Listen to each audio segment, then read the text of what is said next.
Good morning बच्चों। तो पिछली क्लास में हमारे पार्ट्स ऑफ स्पीच चल रहे थे। आपको पता है कि थर्सडे और फ्राइडे को हम ग्रामर करते हैं। लास्ट क्लास में हमने हमारे जो एडवर्ब थे वो कंप्लीट कर लिए थे। तो इस हिसाब से हमारे हो चुके हैं नाउन हमने कर लिया है, प्रोनाउन हमने कर लिया है, वर्ब हम कर चुके हैं, एडवर्ब हम कर चुके हैं और एडजेक्टिव हम कर चुके हैं। क्या क्या कर चुके हैं? एडजेक्टिव का। अब हमारे बचे हैं प्रेपोजिशंस, कंजंक्शन और लास्ट है हमारा इंटरजेक्शन। क्या है लास्ट हमारा? इंटरजेक्शन। ये सारे मिलकर क्या बनाते हैं? Parts of speech. तो हमने नाउन कर लिया है, प्रोनाउन कर लिया है, वर्ब कर लिया है, एडवर्ब हो गया है, एडजेक्टिव हो गया है। आज हम करेंगे प्रीपोजिशन। क्या करेंगे आज हम? प्रीपोजिशन से स्टार्ट करेंगे। तो अब वैसे अगर हम जर्नल जाने अगर प्रेपोजिशन क्या होते हैं, तो प्रेपोजिशन दो शब्दों से मिलकर बना है। किससे मिलकर बना है प्रीपोजिशन? दो शब्दों से। कौन कौन से हैं वो? सबसे पहला है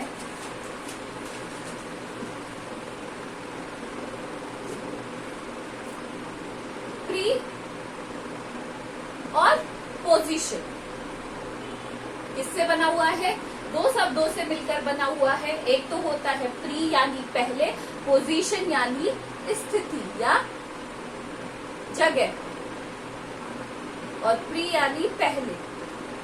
तो अगर हम इसकी बात करें तो डेफिनेशन होता है अ preposition is placed before a noun or pronoun to show its relation with a preposition is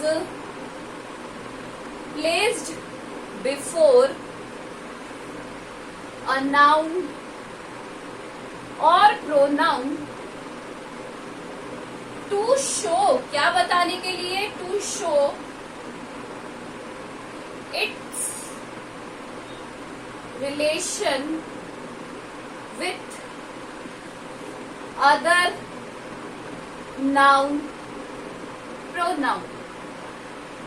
जो प्रीपोजिशन ऐसे शब्द होते हैं जो नाउन या प्रोनाउन के पहले उनको क्या किया जाता है, उनकी पोजीशन डिफाइन की जाती है, ताकि हम उसका जो संबंध है दूसरे नाउन या प्रोनाउन के साथ उसे क्या कर सके, उससे हम क्या बता सके कि उस नाउन या प्रोनाउन के साथ उसका क्या रिलेशन है, क्या संबंध है।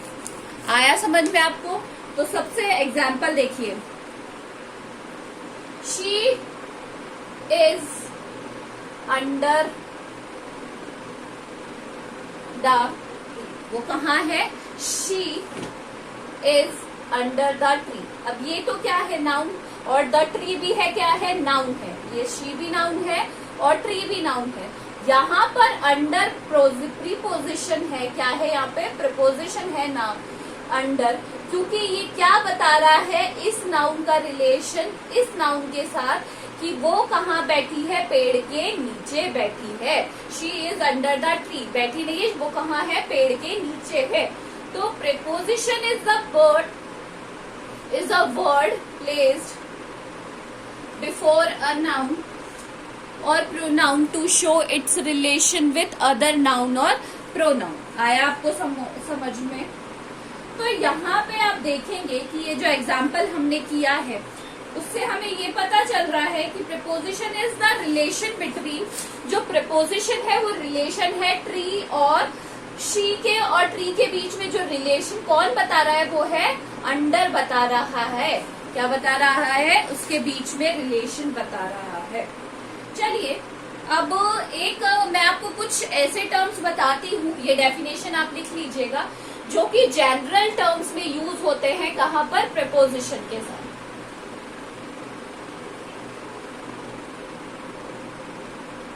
सबसे पहला है अ सिंगल प्रेपोजिशन। एक सिंगल प्रेपोजिशन, कोई भी एक प्रेपोजिशन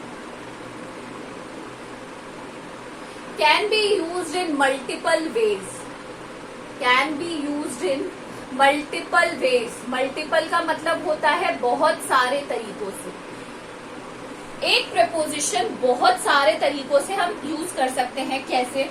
सबसे पहला है, देखिए, ही इज एट होम। सबसे पहला है, हम एक ही प्रपोजिशन को अलग अलग टर्म्स के रेफरेंस में भी यूज कर सकते हैं। अब ही इज एट होम, वो कहां पर है?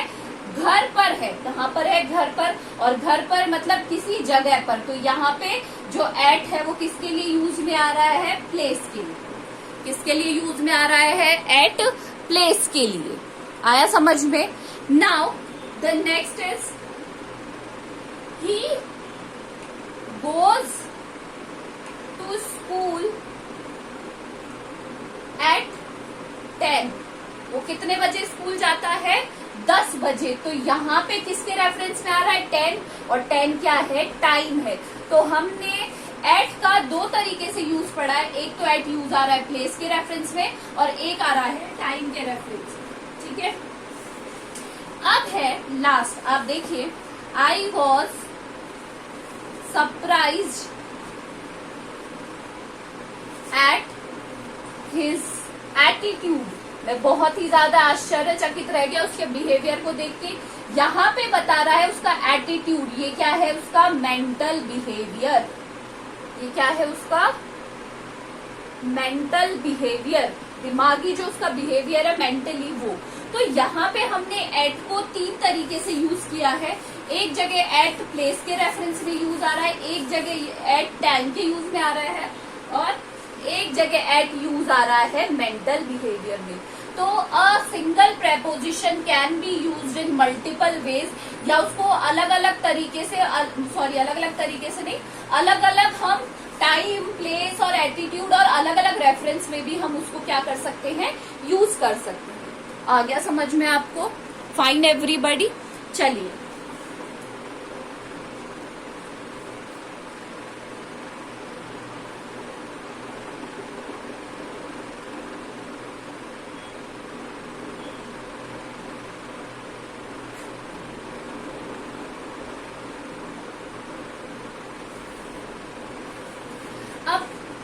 प्रपोजिशन है उसका अगर हम सही तरीके से यूज नहीं करें तो उसके मीनिंग गलत निकलते हैं कई बार। जैसे प्रपोजिशन को यूज करना भी एक आर्ट है, उसको सही जगह यूज करना भी आर्ट है। For example, Mamta is in the kitchen. यहाँ पे आप देखेंगे कि क्या है? प्रपोजिशन क्या होते हैं? इन, on, at, under, unless, until, though, although। ये सारे क्या बताते हैं? एक नाउन या प्रोनाउन का दूसरे नाउन या प्रोनाउन के साथ क्या बताते हैं? रिलेशन बताते हैं। अब आप अगर ऊपर एग्जाम्पल देखें तो इसका मतलब है ममता कहाँ है? Mamta is in the kitchen. But यहाँ पे इन क्या है? प्लेस, क्योंकि वो क्या बता रहा है? एट प्रपोजिशन ऑफ प्लेस है, क्योंकि वो प्लेस बता रहा है। मान लीजिए मैं यहाँ से इस इनको हटा दूं तो ये क्या बन गया? ममता इज द किचन। क्या है? ममता खुद ही किचन है। ऐसा पॉसिबल नहीं है, इसीलिए to use the preposition at the correct place is also necessary in English grammar. Second है, चलिए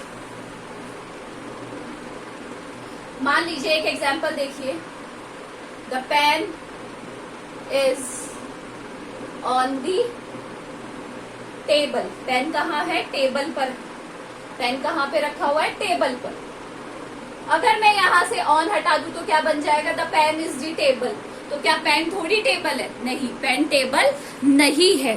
तो to use the preposition at correct place is also it is very important, it plays very important role in English grammar. Fine everybody? Now अब हम preposition के कुछ conditions या वो हैं वो देख लेते हैं। सबसे पहला, general preposition are used before an object of transitive verb, intransitive verb. Intransitive verb में हम इसे as a object use करते हैं। Conditions है इसकी, इसे हम as a object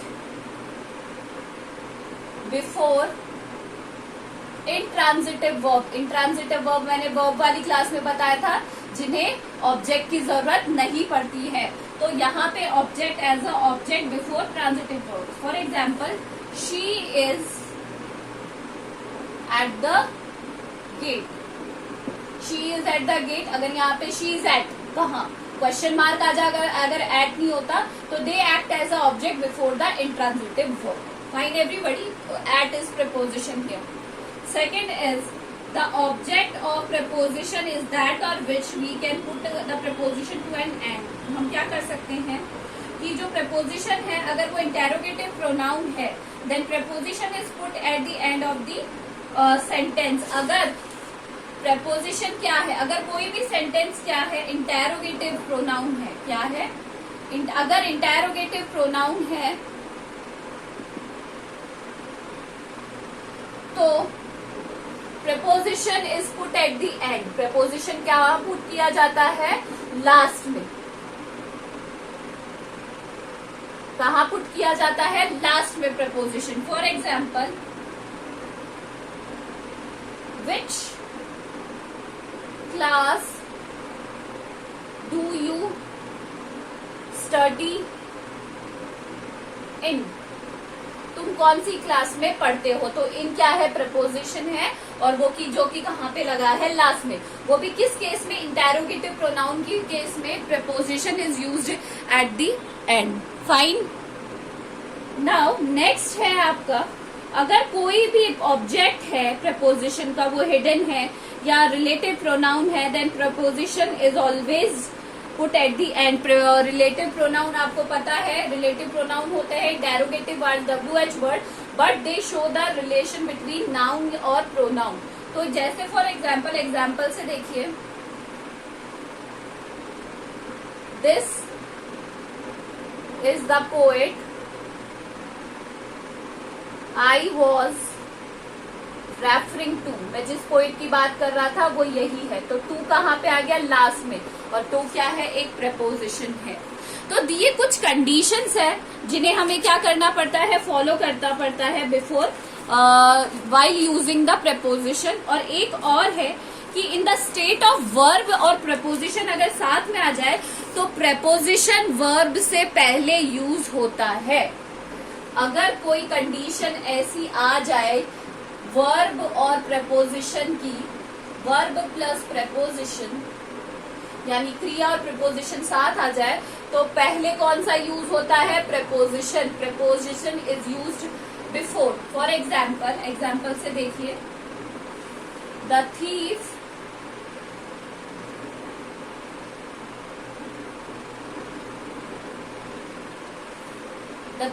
broke into the house. Sorry मेरे I have told you something.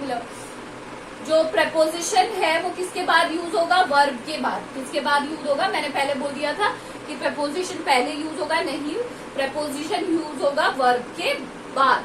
कहाँ यूज होगा, वर्ब के बाद. तो broke क्या है वर्ब और into क्या है preposition.